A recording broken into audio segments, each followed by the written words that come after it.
Le champion au titre de top 14 s'est déplacé chez celui de Pro D2 avec cette affiche Perpignan-Castres au stade Aimé Giral. Le CO souhaitait gagner là où ses concurrents l'avaient déjà emporté quand les Catalans visaient tout simplement une première victoire cette saison. L'entame va être sans chaos avec les figures de pro que sont Lemalou, Lam, Toutaya ou Kokadji. Durant cette première mi-temps, les Tarnais vont être indisciplinés avec pas moins de 10 fautes sur l'ensemble des 40 premières minutes. L'arbitre Adrien Descotes pénalise ici le plaqueur au contest.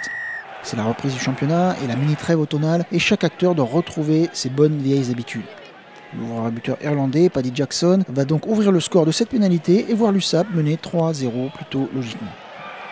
Les Perpignan ne concrétisent pas ces temps forts et une perte d'appui des Cochards permet même à l'Ordapilleta d'égaliser en suivant un 3 partout. D'ailleurs, ce sera une constante durant toute la partie, le CO va être ultra réaliste.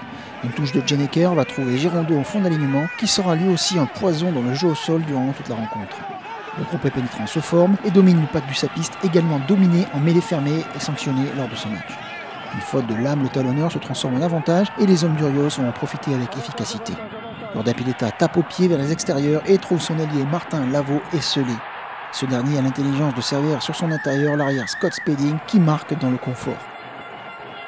Alors que l'on va revoir combien les extérieurs ont été délaissés par les Perpignanais, on apprécie surtout l'intelligence de jeu de l'ancien Bayonnais pour l'ancien international clermontois. Le Castres olympique est d'un réalisme chirurgical et marque à chaque incartade dans le camp adverse ou presque. En coin, Ordapilleta va transformer ce premier essai, mais une pénalité de Paddy Jackson propose un 10-6 en faveur des visiteurs et même un 10-9.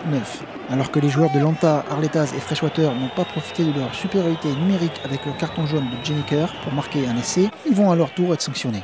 Le plaquage haut de Selala Lam lui vaut donc aussi un carton jaune après arbitrage vidéo. Surtout, si les Rossillonnais vont évoluer à 14 au retour des vestiaires, ils laissent l'occasion aux Marines et Bleus de refaire un mini-break au score.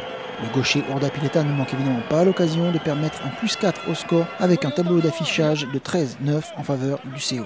Dans cette deuxième mi-temps, le match devient très engagé et un brin tendu. Perpignan tente d'alterner davantage pour compenser ses en avant qui nuisent tant à la continuité de son jeu. Et sur ce dégagement manqué des Cochards, le bouillant ailier Mathieu Acebes est sanctionné pour être parti devant son botteur.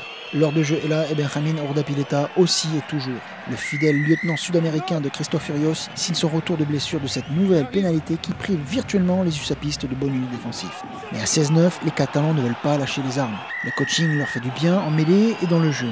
Si des ballons ont été perdus lors de touches importantes, ils mènent tout de même à mal le champion de France en titre. Le hors-jeu est signalé par Adrien Descotes tout en sang-froid lors de ce match et Paddy Jackson, qui aura manqué 2 tentatives en 80 minutes, demande les poteaux. La recrue star des hommes des Pyrénées-Orientales redonne de l'espoir en même temps qu'il passe 3 points supplémentaires en moyenne position. Mais à 16-12, Perpignan va manquer les balles de match et devoir se contenter d'un bonus défensif plus que mérité. En face, Girondeau et les Castrés ont fait le boulot. Sans brio, mais avec clairvoyance et solidité, le CO gagne chez le promu et lanterne rouge du classement pour une 6e victoire cette saison.